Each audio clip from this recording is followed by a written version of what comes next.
Hey everyone, welcome back to another episode of A Perspective by MJ. My name is Mariana and I am the host of the podcast, and I am very excited to take you along for what's in store on the podcast today.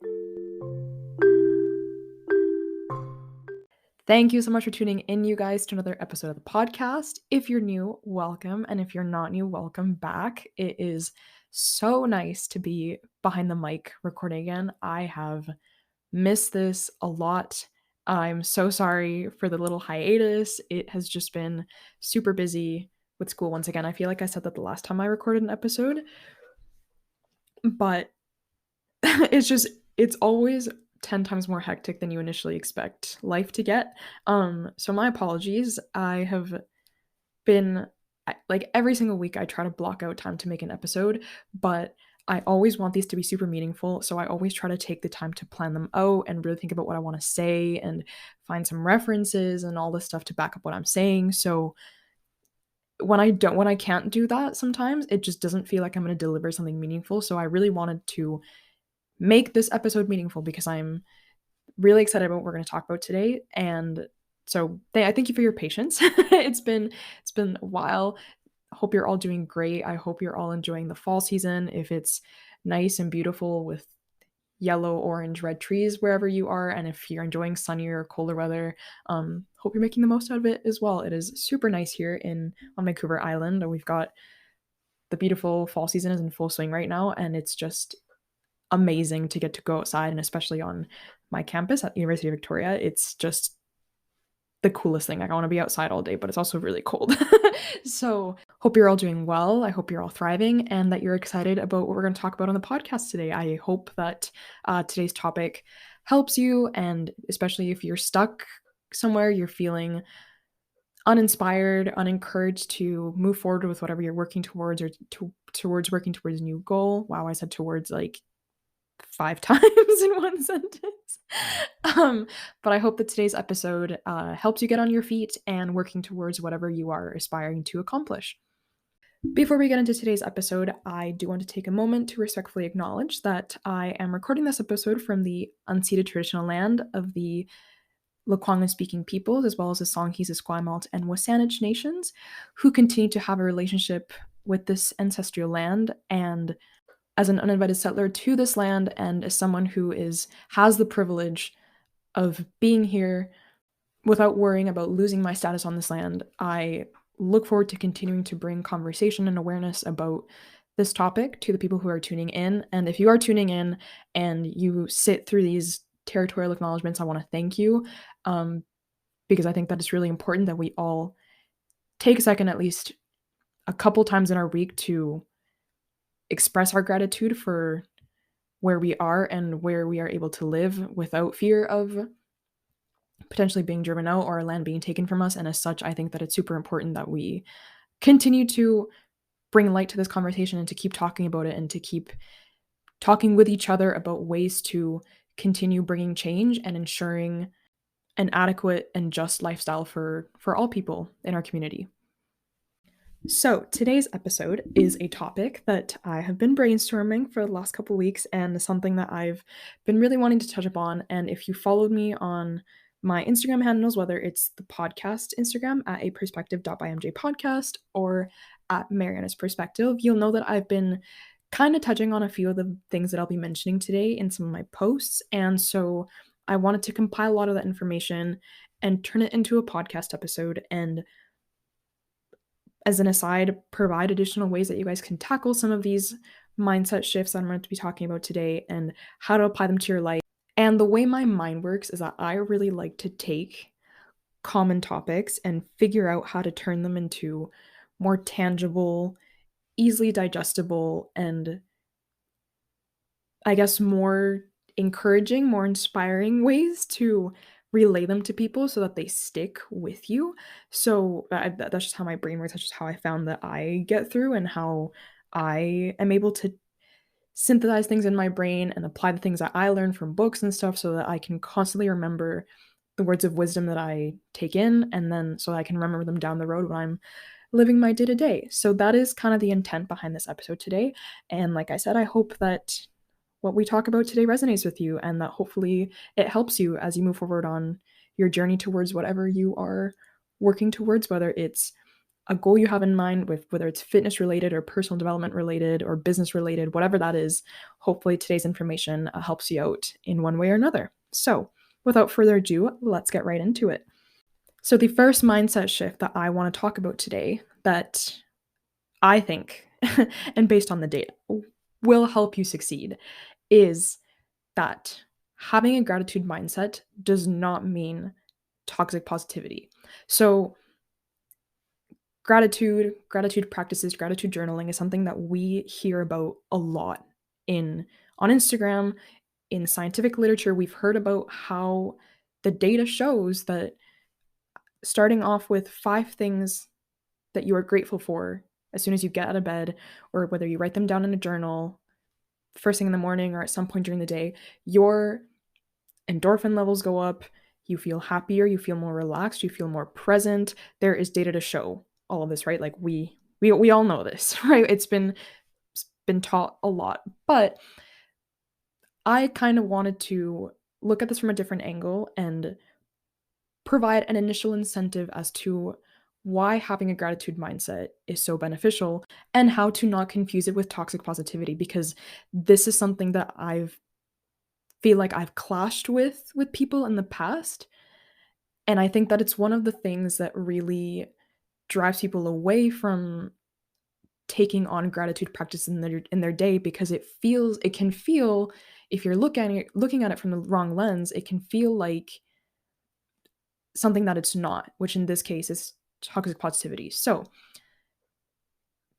the difference between a gratitude mindset and a toxically positive mindset is that a gratitude mindset says, even in times where it really sucks, whatever just happened to you, whatever you just went through really sucked and it's affecting you on a deep emotional level, a gratitude mindset says, although I am uncertain in this moment, I am grateful for what's in store for me in the future and for what this opportunity is meant to teach me.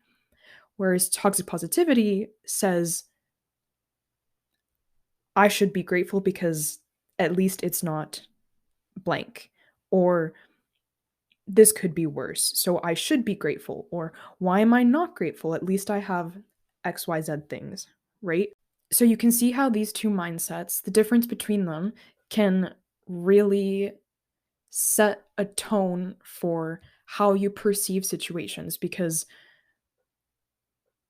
whereas having a gratitude mindset allows you to feel in somewhat more control, where when you're in an uncertain situation, which is a complete oxymoron, but it allows you to feel a little bit more grounded when you are in situations in which you don't know the outcome of, or the outcome just occurred and it negatively impacted you, and you're sitting there being like, why did this happen? I didn't deserve this, whatever you want to call it, right? Whereas toxic positivity can make us feel like inherently negative, ungrateful, undeserving people. And you can see how the latter, the toxic positivity mindset, can have more deeply profound effects on our state of being, right? When you act and think from a place of gratitude, with the gratitude mindset, you are living in a state of hope. And gratitude does not necessarily mean that you have to look at everything with a positive outlook, you know? I guess in a way it is implied, but even when it's important to understand that there are things that are going to happen to you that are just going to suck, right? You're going to fail a test, you're going to get rejected when you ask somebody on a date, you're not going to get the position that you hope for or the raise that you hope for at your job. The millions of things that negatively impact us on a day-to-day basis, right? A gratitude mindset does not say, I should just be positive. Having a gratitude mindset allows you to be open to what the universe, God, whatever you believe in, has in store for you. And it allows you to put your faith in yourself that you will come out of whatever just happened to you, right? And having that gratitude mindset and finding the things within a situation to be grateful for. Even if you perceive it as a failure, whatever just happened to you, a gratitude mindset says, regardless of the outcome, this taught me this. And as such, I'm a better person for it. And I can move forward with the knowledge that I am a better person and a person that has grown from the situation, which, in my opinion, is a lot different than a toxic positivity mindset. So, mindset shifting to succeed, number one, have a gratitude mindset versus a toxic positivity mindset, and watch your perspective shift. The second mindset shift that you need to help you be more successful is motivation is not a habit. It is transient, and what is a habit is discipline. So, I'm excited to talk about this one today because this is a recent idea that I have been pondering upon a lot more, and I feel like I'm super late to the party because this is an opinion that a lot of the people around me seem to already have, and I was kind of like, wait, what? Everybody agrees on this? And everybody's like, yeah. So, it is something that I've kind of become a little bit obsessed about learning about the last couple weeks, and as such, it really has shifted my perspective. I gotta say, I'm here sharing Mariana's perspective, so I only felt adequate to share this one and to kind of share what it has taught me about how I see goal setting and determination and drive, and share a little bit about how I've approached that realm of my life differently since learning about this, but also how it might be able to help you in your future. So, why is motivation transient? Well, how many of us have set goals in the past and been super excited to get started? We're thinking about how good it's going to feel when we accomplish the journey towards getting towards the goal. And then we get up the next morning, whether you had like planned on going to the gym or getting up earlier or journaling in the morning, and your mind just goes, no, please, no. Right? It's something that feels really good when you're envisioning how good it's going to feel, but it doesn't feel so good when you know how not so good it's going to feel when you're doing the thing that needs to get you to the end result, right? So motivation is transient because as soon as your mind starts envisioning and predicting the discomfort that it's going to take to go through this growth process, it starts backing away because our minds seek the path of least resistance. You guys have heard me talk about this on the podcast millions of times, but it is just how we are hardwired to be more efficient and to avoid disappointment. You've also heard me talk about this on the podcast a lot. And so if you're new here, I'll introduce the idea one more time. So essentially, our minds are hardwired to seek the path of least resistance, and as such, the path that is most efficient to get to the goal that we want to achieve. And as such, our minds want to stay comfortable. If we even dare introduce change into our routines, our minds are immediately going to scream away from it because it doesn't want it, right? They don't want to go through the hardship that it takes to make these changes, right? And to introduce a new routine into our lives, whatever the change entails. So when we understand this concept, it is way easier in a given moment to understand, it's not that you're unmotivated. It's that your mind is begging you not to introduce change because it doesn't want to go through the discomfort that it's going to take to change. So if you ever set a goal for yourself and immediately not felt the motivation that you felt the night before or the few days before when you had either just started or before you even got on the journey, please remind yourself that it is not that you're an unmotivated or lazy person. It is just that your mind is trying to protect you and prevent you from going down a path that expends more energy, because forming habits is a process that takes up energy. Like, it literally burns calories, more calories than it would than if you were doing something that you habitually do on a day-to-day basis. So so most of us brush our teeth 2 to 3 times a day, and we wash our hands after going to the bathroom. Like, those are processes that are hardwired into us that don't require effort because they're just autopilot, right? But when we're starting a new goal, like we're going to the gym early in the morning, or we're running in the morning, or we are trying to meditate early in the morning, whatever it looks like for you, it's a process that now, okay, your brain says, okay, well, now I have to remember to do the thing. And now I have to get out my book and pen in the morning to journal, or I have to get dressed, or it's going to be cold outside. Like, your brain will automatically go into overdrive thinking about all the bad possible outcomes that this new thing could take. When we accept this idea, it gets much easier to work with our brain, right? So, understanding that what we need to hone in on is not finding ways to be more motivated, which is a part of the process, right? Like, you can pop on a motivational speech or play some hard J. Cole. That's whatever I do when I'm trying to get myself hyped up for the gym. I love J. Cole. Any J. Cole fans out there, leave me a comment. I'm right there with you. But that is all supplementary to fuel what you really need to be focusing on, which is making discipline a habit. So let's talk a little bit more about why motivation is transient and the things that cause it to be only a transient state of emotion. So,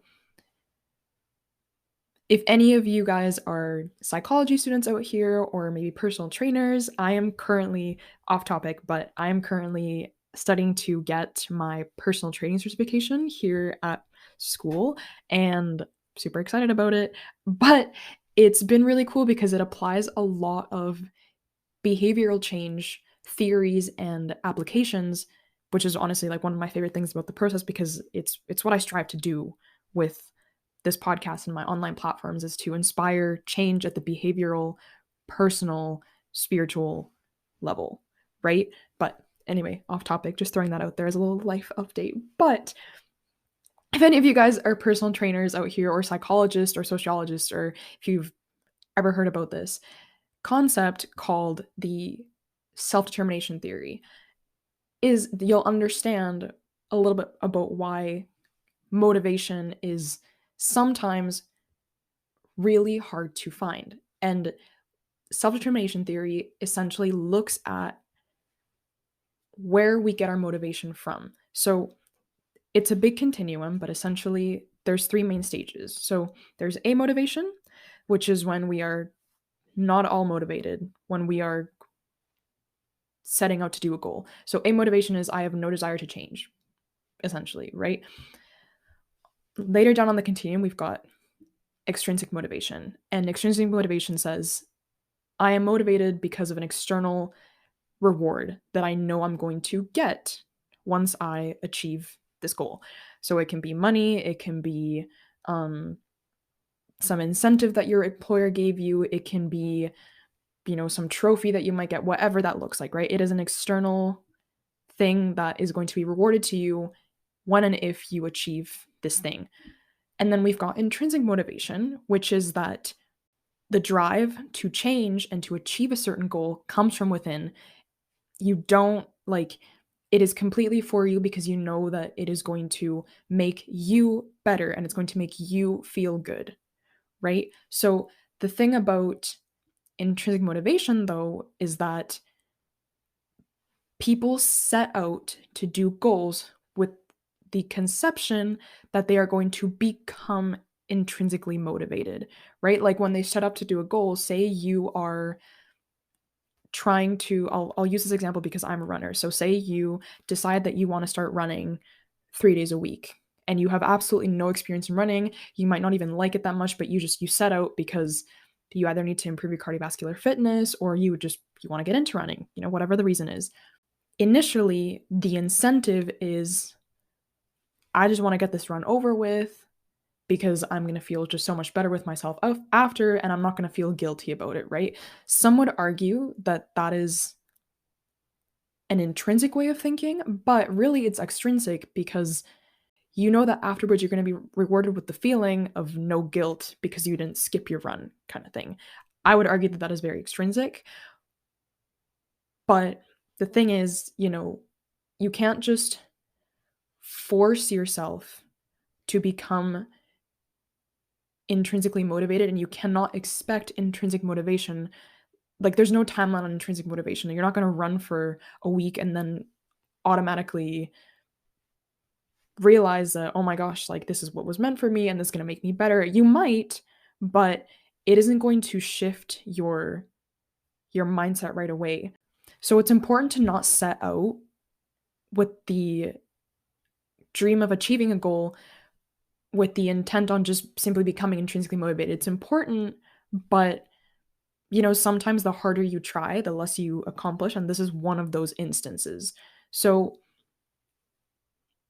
the self-determination theory recognizes that there are different types of motivation, and there are certain influences that impact where we get that motivation.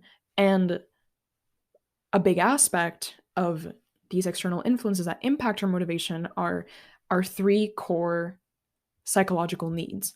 And what these are autonomy, relatedness, and competence. And when these needs are not met, we cannot expect to find motivation.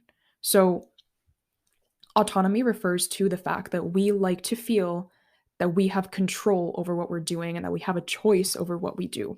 Relatedness refers to our ability to relate to the people around us and to feel like we're in a community and that we associate ourselves with the people that we are surrounding ourselves with. The third one, competence, refers to the fact that we like to feel that we are able to do and that we have the skills to perform what we are about to do. When none of these are met, we are not motivated, or it's going to be really hard for us to find that motivation. So, why do I want to preface this conversation to the idea that discipline is the habit that we need to be focusing on? Because more often than not, when we set out to do a goal, it's usually something that we are relatively new at. And as such, how do we expect the competence part of it to be fulfilled? And, as this theory talks about, when even one of those needs isn't remotely fulfilled, the other two pretty much go down the drain, right? So you can't expect to find the motivation you need to get you out of bed and doing your run in the previous example that I was talking about.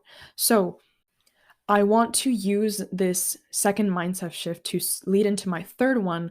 But what I will say before I transition into the third one, which is kind of the solution to the second one here, is that if you want to ensure, and I'll use motivation for the sake of this topic to simplify it, but if you want to ensure that you are always at least somewhat driven or motivated to do the goal that you are setting out to do, you should align your goals and your passions that you are currently seeking out to do and align what those things bring that allow you to change what you want to change within yourself to make the process easier for you to see as something that you are willing to do every single day. What do I mean by this? So I'll use the example of running again because I am a runner myself and it's something that has become relatively habitual for me. I would say it's quite habitual, but over the last couple of months, I had an injury and getting back into it, you'd think that after years of doing it, it would just be like instinctive. I'd be super ambitious to get my runners on and get out the door, but that's not always the case, right? Again, motivation is transient because as soon as your brain remembers that it doesn't like feeling like it doesn't have the air to breathe and, all of this stuff, your mind says, let's do something easier. In my case, I am someone who believes in endurance from a emotional and mental perspective. I think that the more you train yourself to endure difficult situations, and by endure, I mean constantly and consistently improving how you respond to situations around you, how you look at the things that happen to you and how do you turn them into lessons that are working for you and not against you. And anything under that realm of resilience, I guess is the better word to use here. Over time, the more you can handle the things that life throws at you with more ease, right? And that's in certain situations. So, why do I bring up the example of running? So, I'm going to use a metaphor here. Running, how I've learned and taught myself to look at the sport is as a way to, I take the concept of building that aerobic endurance as a way of also building emotional and mental endurance. So, when you go for a run or when you're training to be a runner, you have to do a variety of different kinds of runs in order to get better at enduring longer distances and improving your pace and decreasing your time for certain runs. It's a whole process, right? So you have to do speed runs, you have to do longer runs, you have to do tempo runs, you have to do fartleks, you've got to do your recovery runs as well. So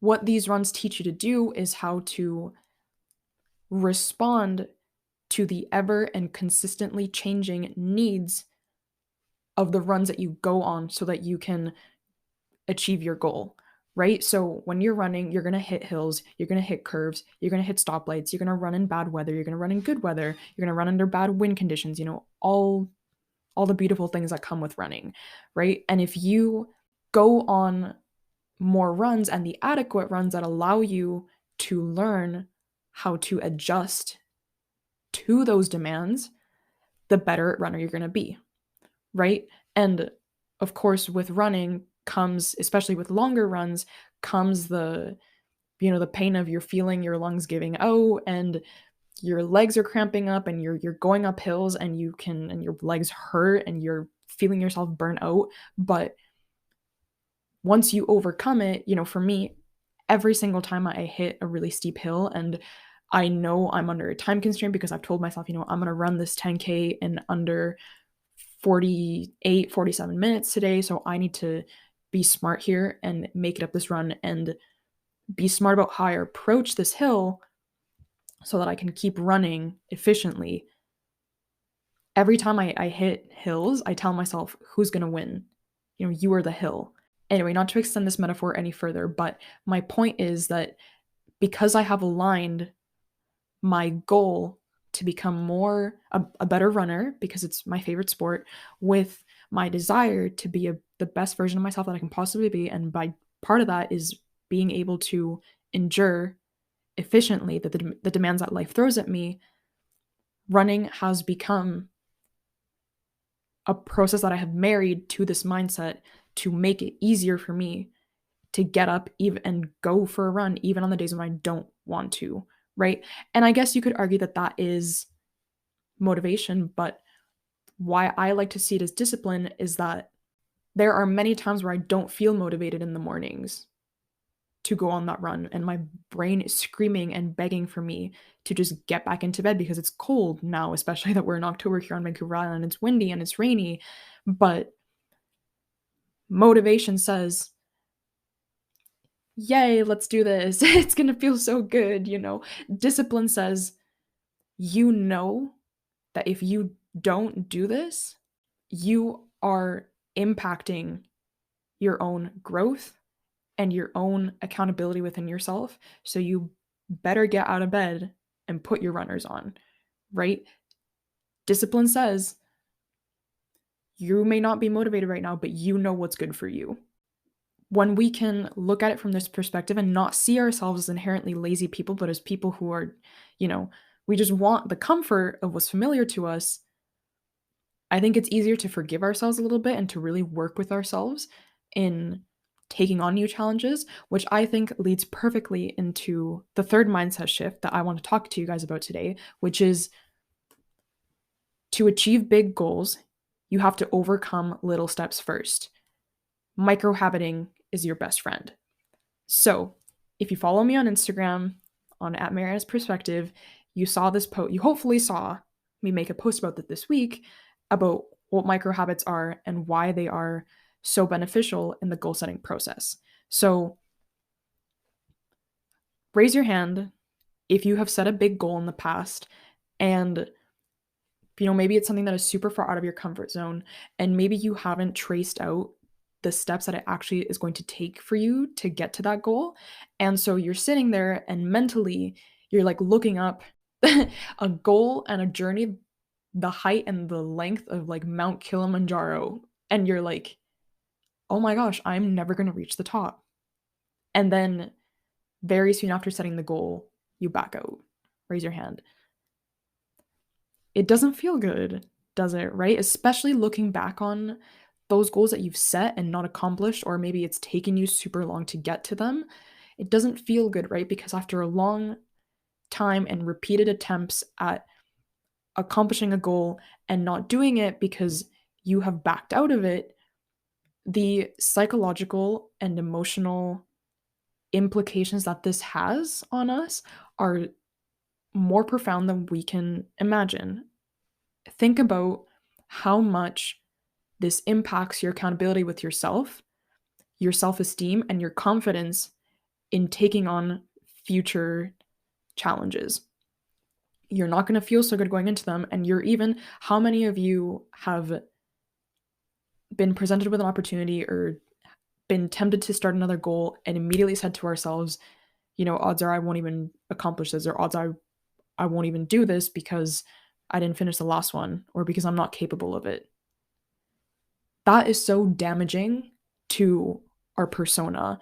And as such, we need to understand how to break the process of goal setting and the journey towards that goal easier for us. And I really want to emphasize, and the point that I really want to drive across here is that microhabiting and setting easier steps does not make you a weak person, and it does not mean that you are taking the easy way out. It is, if anything, making you work smarter, not harder, so that you can better achieve that goal and enjoy the process as you work towards it. So the way I want you to think about microhabiting is I want you to look at your brain as a little child whose hand you're holding here. This child is really scared and really doesn't want to do what you have in store for it to do, right? It's like screaming at you, it's asking you no, it is like trying to direct you in the other completely opposite direction. It wants everything but to do the thing that you want to assign it to do. So you have to take it by the hand and slowly introduce it to the benefits of the change that you want to create. So this is what microhabiting does for you. It breaks down Mount Kilimanjaro into a staircase with tiny little steps that are far easier to climb up versus doing the entire mountain all at once, right? Because not only that, when you have a goal that you haven't broken down into little steps, the amount of pressure that you place on yourself to accomplish this huge thing that it might be really outside your comfort zone all at once, again, adds to the amount of begging that your brain is going to nag you with to not do the thing, but it's also going to cause you to underperform because you're going to be way more focused on the fear of failing than on the feeling of accomplishing the thing or focusing on the journey and how it's going to make you grow. So, microhabiting is breaking down this goal into small and tangible and accessible and easy to do steps that aren't that far out of your comfort zone so that you can start habituating your brain to small bouts of discomfort. That's how I like to look at it. So, say you are not a runner. You don't run at all. I'm going to keep using this example. You've never run at all, but you want to get into running. It's a really, like if you even dare, like get up the next morning at 6 o'clock in the morning, get ready, put your runners on, and then go run for like even a kilometer if it's the first time you're running. Like it seems like not the hardest thing to do the night before, but as soon as you get up, I can guarantee you that most people are going to run into the screaming child saying, no, please don't go, just get back into bed. So, what you do is you start slowly building in these steps for your mind to kind of approach and then see, okay, I got over this hurdle, so we can maybe do the next one. So, day one of running, your only goal might be to wake up at 6 a.m., get your runners on, and just go outside for 30 seconds, breathe in some fresh air, start getting accustomed to what it's like to get up at 6, put your runners on, and just go outside. And in that time, if you think about how much you're learning in that one step, you're learning how you best wake up. You might best wake up with a glass of water, or it might get you going faster if you already have your clothes out from the night before, right? You start getting used to the weather. Okay, like what temperature is it in the morning? So at each step, you're already learning a little bit, which is going to help you move on to the next step, right? So maybe the next step after just getting on and going outside is, okay, I'm going to go outside and walk to the end of my street, kind of thing, right? Think about how much you're learning in that step, right? You're learning, okay, my street is quite narrow, or it's quite bumpy, so I need to make sure that when I start running, I'm stable, and maybe I'm doing ankle strengthening exercises, whatever that looks like for you. To so many people, the concept of microhabiting adds such a negative connotation to the goal setting process because it feels like you're taking baby steps. And I guess in some ways that's what it is, right? But if you think about how much easier it's going to make it for you to get to this goal, and how much better it is going to teach your brain to get uncomfortable in small bouts. Oh my gosh, the transfer effect of building this one habit and this discipline into other challenges that you take on in your life is so profound. It is fundamental and far smarter to accomplishing what you want to accomplish and to feeling fulfilled from it, right? Not only that, but according to James Clear, the author of Atomic Habits, microhabiting and having these more effective stepwise roadmaps helps you embrace the long processes that it really takes to create meaningful change in your life. If you think about the things that you have accomplished in the past and the person that you are now, it took you several attempts to achieve some of these things and several tries before you maybe found a routine that worked for you, or a philosophy that you live by, or whatever that looks like for you, right? If you think about the really meaningful, profound changes that have made you into the person that you are today, how many of those things took repeated bouts of effort and adaptation and grit and going through the discomfort.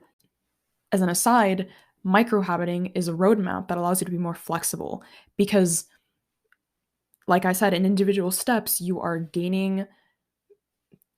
taking in the scenery, you're getting a feel for what the process is. You can start adapting steps. If you maybe feel like a certain one is too easy, you might say, okay, maybe I'll skip 2. And instead of just walking to the end of my street, maybe I will walk around the block instead of just going outside for 30 seconds. Or maybe I'll jog to the end of my street. Or if you notice that your street is too bumpy, you might say, okay, maybe I'll just walk around my backyard or around the trail that's behind our backyard, kind of thing, right? Like, you are getting a feel for the road, and no pun intended, and really allowing yourself to adapt the roadmap and the journey to what's best for you. And as another aside, microhabiting is smarter because it is causing less expenditure on your brain.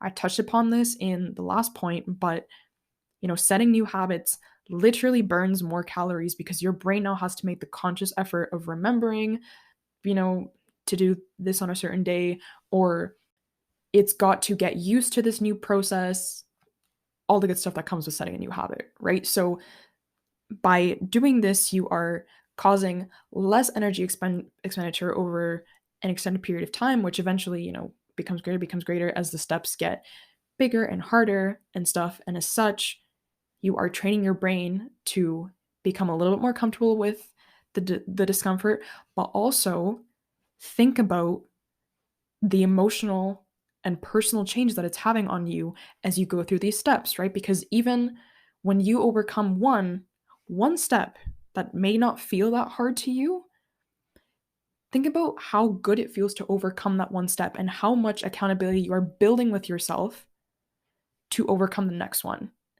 So, micro habiting isn't weak and it doesn't make you dumb, or it doesn't mean that you just need smaller steps, like, because change, you can't expect to introduce change all at once. If you can teach yourself to embrace the long, hard fought process that it really takes to create meaningful change in your life and within yourself,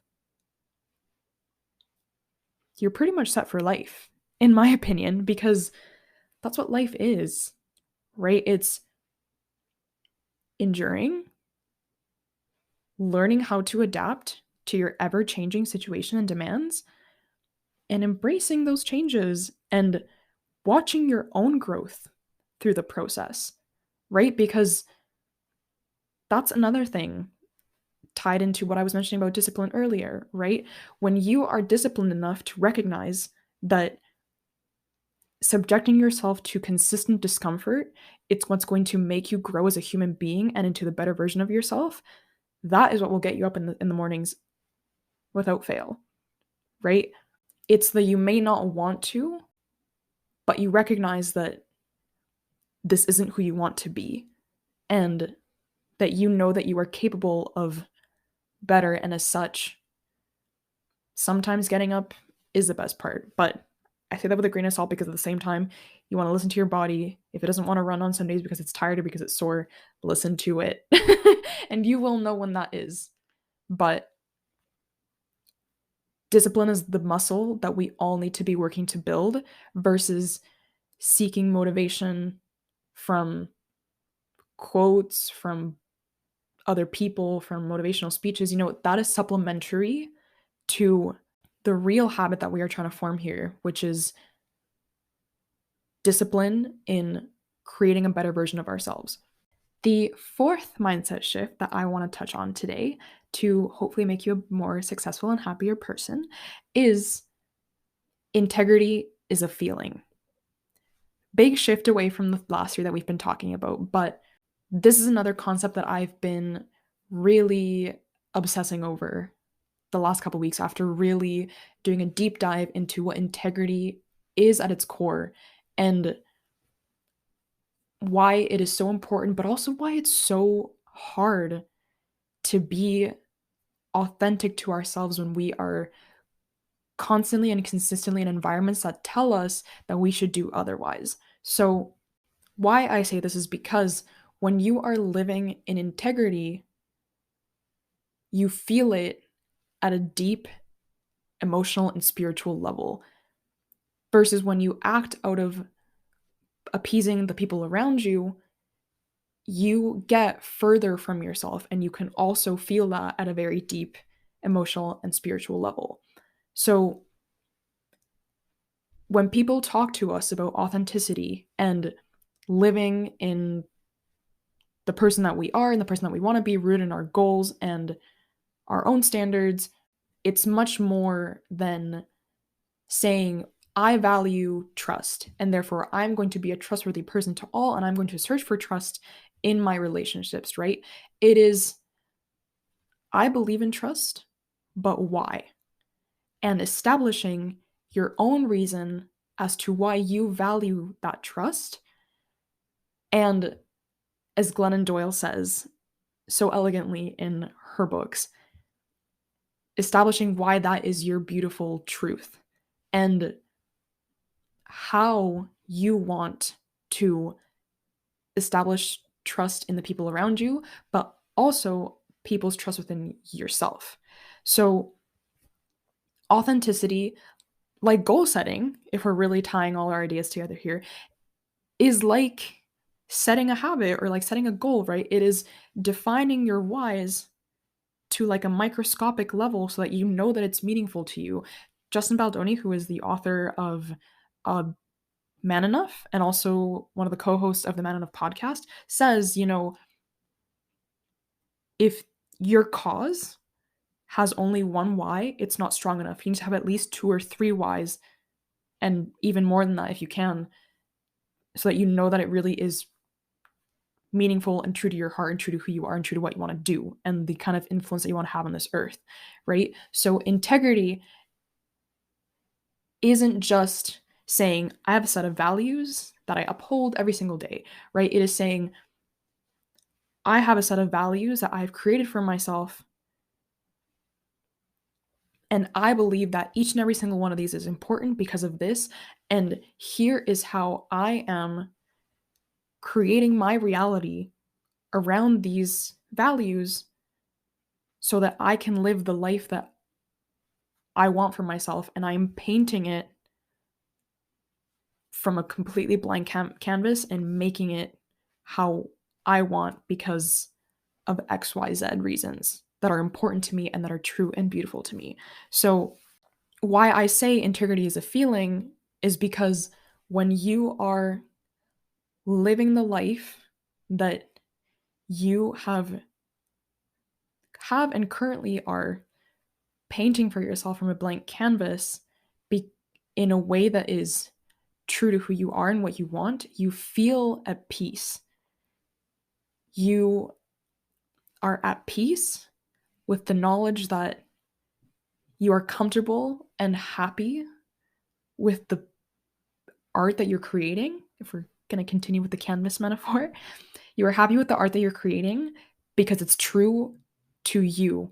And even if people don't see it from your perspective, you're okay with that because you embrace it as your own. My roommate and I were having a conversation a couple of weeks ago where we were talking about how she was saying that sometimes it's really scary to her that others don't see the world the way that she does. She was like, I want to make people see how I see blue because I experience blue a certain way. I feel it a certain way. I see the color a certain way. It makes me think of certain things. And it's a very unique feeling to me. And it scares me sometimes that I enjoy that so much and some other people might not get to. And I looked at her and I told her, but that's what makes our friendship so cool and beautiful is that I don't see blue the way that you do, but through your eyes and through your words and through our relationship, I can at least get close. And the other thing about the fact that integrity is a feeling is that when you're living in integrity and you are bringing your perspective and your values and your beliefs and your philosophies to the table, whether it's with a partner, whether it's with family, whether it's with friends, and you are grounded in the knowledge and the confidence that you have within yourself, not because you think that your ideas or your perspectives or your beliefs or values are better than others, but because you know that they are something that can add value and richness to other people's lives, you are happy with whether or not they end up seeing it your way at the end of your interaction. And I'm not saying that that is the goal of integrity, to getting to see people, getting people to see things the way that we do, but it is living with your perspective, being willing to change it as well, of course, but embracing it as your own and accepting that people might not always see it the way that you do and being completely okay with that. The fifth and final mindset shift that you need in your life to become more successful is you are responsible for your healing. Again, another one that is quite far from the previous ones that we've been talking about so far today, but one that I think is a concept that few people want to hear, but is so important because we often forget that we have we are the only people who guarantee have our own back no matter what happens to us in this life. And as such, when we can accept that nothing and no one is coming to save us except ourselves, we can embrace the journey towards healing much more. Pain is an inherent part of life. I say this a lot on here, and it's seldom ever in our control, the influence that people have on us, right? And the things that they do to us, and the kinds of prints that they leave on our lives. But when someone walks into your life and leaves a mark or a scar that impacts you later down the road, negatively or positively, you have to be the one to choose how you add beauty to that scar. And again, I also do not mean to say that from a toxic positivity mindset. It is extremely difficult to find the beauty in certain situations that happen to us. I don't know what those experiences are to you, but when we can learn to not see those experiences as a part of who we are and as things that define us, but as things that were put into our lives to set the tone for our experience here on this earth and to teach us something about how to be human and what it means to be human and what it means to endure as human beings, the more peace we can find in the things that life subjects us to, I think. And I also say that I want to acknowledge that I say that from my own privileged perspective, because there are things that I have not been through that many men and women and children have been through. But as such, there have been experiences of my own that I don't think that some men, women, and children have gone through. And that is how I am choosing to look at the healing process. And I think that it has helped me because it allows me to remember that if I look at this process from a lens of, I'm going to go look for the antidote or the person or the book that is going to save me, if I go into every interaction, every bookstore, every TED Talk, every podcast with that mindset, I'm going to be really disappointed because there isn't one formula that is going to heal me from my pain, right? What's going to save me is applying the things that I've learned in this life from those podcasts, from those books, from those people, from those interactions. If I were to put my faith on a certain person to take my pain away while neglecting the fact that they also have pain of their own, I'm also going to be disappointed.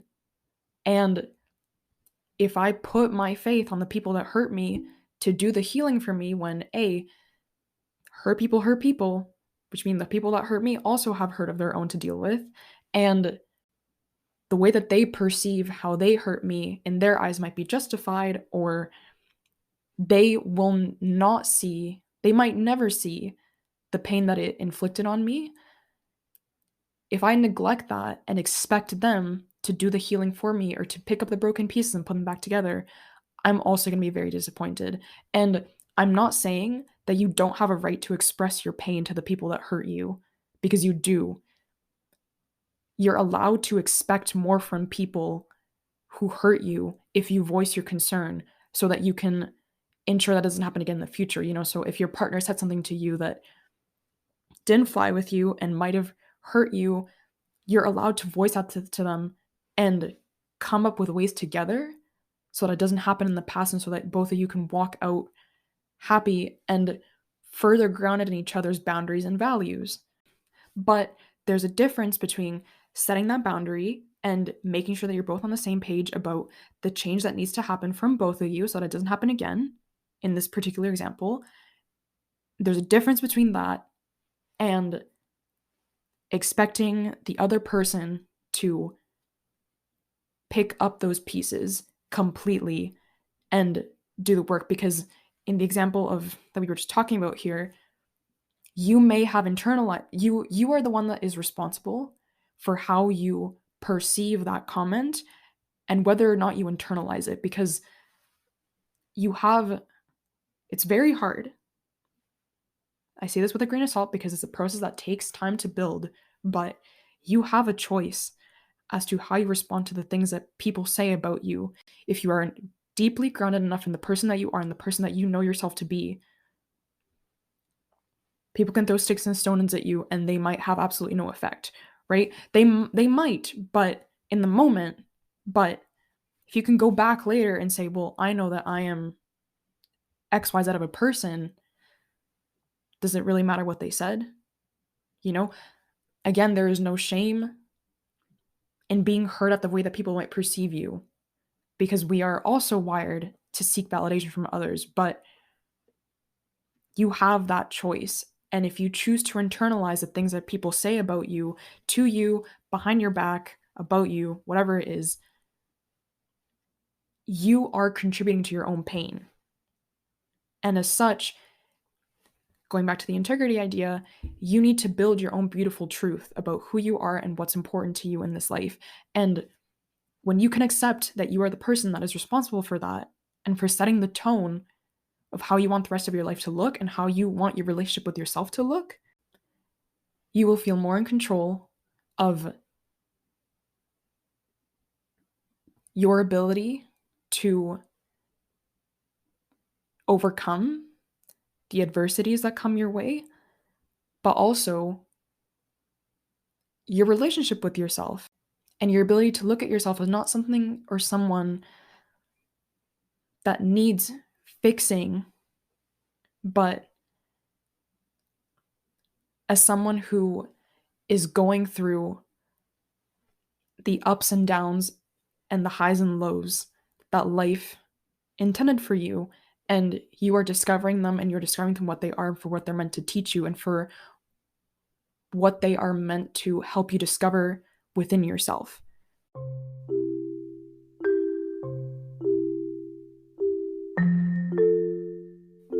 Thank you so much for tuning into another episode of A Perspective, you guys. That was an absolute joy to record, and once again, I missed it so much, and I thank all of you for tuning in and for engaging and for being here.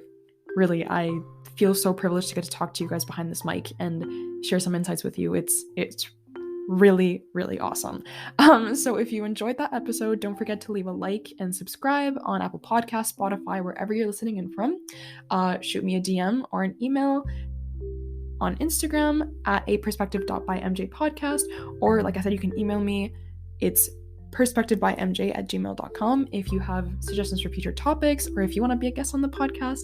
I'd love to talk to you. So shoot me a message on there. Looking forward to hearing from you guys and looking forward to seeing you on the next episode. Have a great rest of your day.